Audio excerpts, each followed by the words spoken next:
5월 26일 이 시각 주요 뉴스입니다. 정용진 신세계그룹 회장은 마케팅 논란에 대해 공개적으로 사과했고 신세계그룹은 진상조사에서 고의성 입증을 하지 못했다고 발표했습니다. 이재명 대통령은 달러원 환율 급등 원인으로 국내 주식시장에서의 외국인 매도와 환전 수요를 지적했습니다. 정부는 하반기 경제성장 전략 수립에 착수해 중동전쟁 대응과 인공지능 대전환, 구조적 양극화 해소 등 3대 과제를 제시했습니다. 국경 간 가상자산 이전 업무를 하는 사업자에게 재경부 장관의 사전 등록 의무와 한국은행 외환전 산망 보고 의무가 부과됐습니다. 기획예산처는 정보통신진흥기금과 방송통신발전기금의 통합을 권고했습니다. 정용진 신세계그룹 회장이 스타벅스 탱크데이 마케팅 논란에 대해 직접 공개 사과했습니다. 정 회장은 5.18 민주화운동 유가족과 국민 여러분께 진심으로 사죄드린다며 모든 책임은 저에게 있다고 밝혔습니다. 신세계그룹 진상조사 결과 해당 직원들은 고의성을 부인했지만 마케팅 위험관리 체계에 심각한 결함이 드러났습니다. 결제라인 7명 중 일부는 첨부 파일조차 열지 않고 관행적으로 승인한 것으로 확인됐습니다. 신세계는 손정현 전 대표를 해임하고 관련 직원 5명을 직무배제 조치했습니다. 스타벅스 본사의 콜옵션 행사 가능성도 남아있어 향후 귀추가 주목됩니다. 달러원 환율이 1,500원을 넘어서면서 경제계에 관심이 집중되고 있습니다. 이재명 대통령은 26일 국무회의에서 환율 상승의 주요 원인으로 외국인의 주식 매도를 지목했습니다. 대통령 취임 이후 코스피 시총이 2,300조 원에서 4,000조 원 가까이 증가하면서 외국인 보유 주식 평가액도 3배 상승했습니다. 구윤철 부총리는 외국인들이 상반기에만 110조 원 규모의 주식을 매도하며 포트폴리오 리밸런싱을 진행했다고 설명했습니다.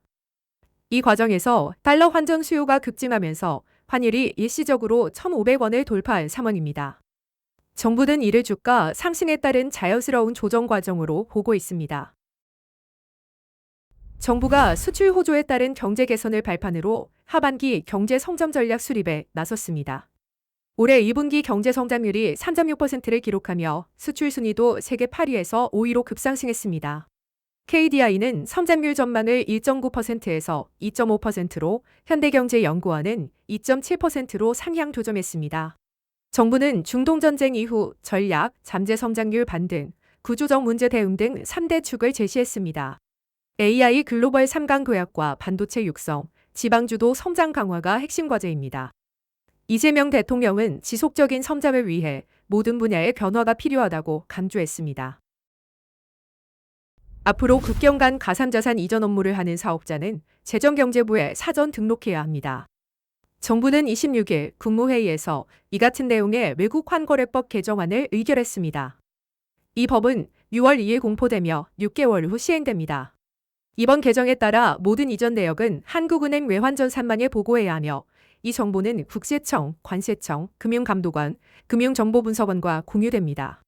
등록 의무를 위반하거나 보고에 응하지 않으면 기존 외국 환업무 취급기관과 유사한 수준의 제재를 받게 됩니다.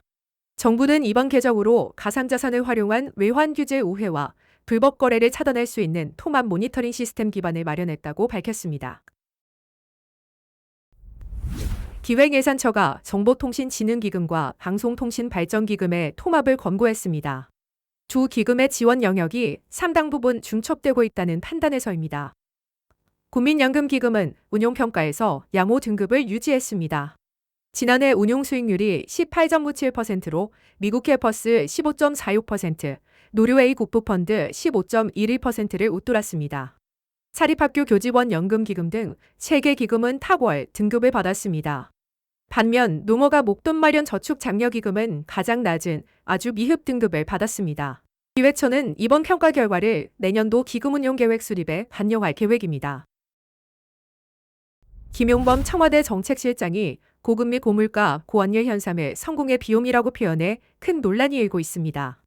김 실장은 페이스북에서 3고 현상을 한국 경제 도약 과정에 불가피한 비용이라고 규정했습니다.